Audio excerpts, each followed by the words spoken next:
High বন্ধুরা, কেমন আছেন সবাই? আশা করি ভালো আছেন। শেখ বাড়ির রান্নাবান্নায় আপনাদের স্বাগত জানাই।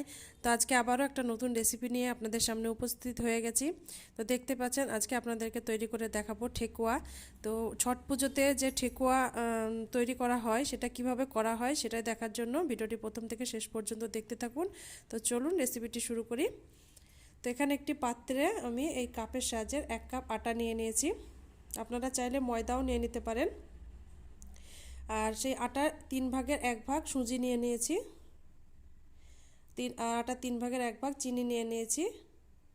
এখন শুকনো উপকরণগুলোকে ভালো করে মিশিয়ে নেব।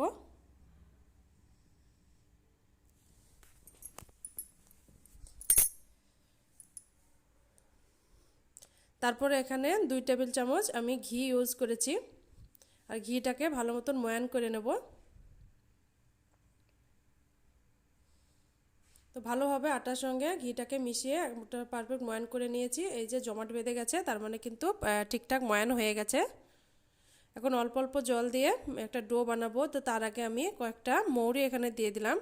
তো আপনারা চাইলে মৌরিটা স্কিপও করতে পারেন, তো অনেকে কিন্তু পছন্দ করে না। তো আমি এখানে মৌরি দিয়ে তারপরে অল্প অল্প জল দিয়ে একটা ডো বানিয়ে নেব। আর ডোটা কিন্তু শক্ত হতে হবে, একদম নরম ডো কিন্তু বানানো যাবে না, তাহলে কিন্তু খাস্তা মুড়মুড়ে হবে না ঠেকুয়াগুলো। তো দেখতেই পাচ্ছেন একদম ডোটা কিন্তু শক্ত শক্ত করে একটা ডো বানিয়ে নিয়েছি। আর এখন ছোট ছোট লেচি কেটে নিচ্ছি আর এভাবে গোল শেপ দিয়ে দিচ্ছি। একটা চামচের সাহায্যে আমি ডিজাইন করে নেব। তো এরকম করে আমি ডিজাইন করে নিয়েছি, আপনারা চাইলে কিন্তু অন্যরকম ডিজাইনও করতে পারেন। তো আবার একটা করে দেখিয়ে দিচ্ছি আপনাদের সুবিধার জন্য। তো এইভাবে আমি সবগুলোকে করে রেডি করে নিয়েছি। এখন ভেজে নেওয়ার পালা। তো ওভেনের মধ্যে কড়াইয়ে তেল বসিয়ে দিয়েছি, আর তেলটা কিন্তু গরম হয়ে গেছে। প্রথমে আমি হাই হিটে তেলটাকে গরম করে নিয়েছি, তারপর একে একে আমি ঠেকুয়াগুলোকে তেলের মধ্যে দিয়ে দিলাম। আর ঠেকুয়াগুলো ভাজার সময় কিন্তু একদম মিডিয়াম টু লো আঁচে রেখে ভাজতে হবে, নাহলে কিন্তু ভেতর থেকে ভালো মতন ভাজা হবে না। তো সবগুলোকে উল্টে পাল্টে দেখতে পাচ্ছেন ভেজে নিচ্ছি। তো এইভাবে বারবার উল্টে পাল্টে আমি একদম লাল লাল করে ভেজে নিয়েছি।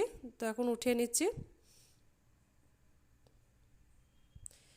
তো বাকিগুলোকে আমি একইভাবে ভেজে নেব।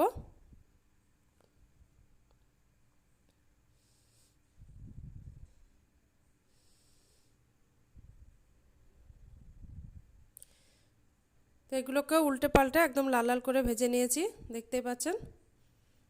এখন সবগুলোকে আমি উঠিয়ে নেব।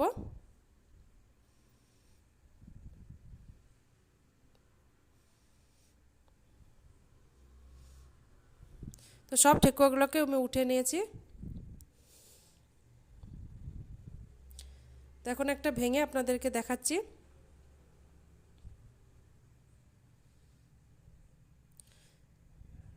তো দেখতে পাচ্ছেন কতটা খাস্তা হয়েছে, আর ভেতর থেকে একদম ভালোভাবে ভাজা হয়েছে, একদম খাস্তা মুড়মুড়ে হয়েছে।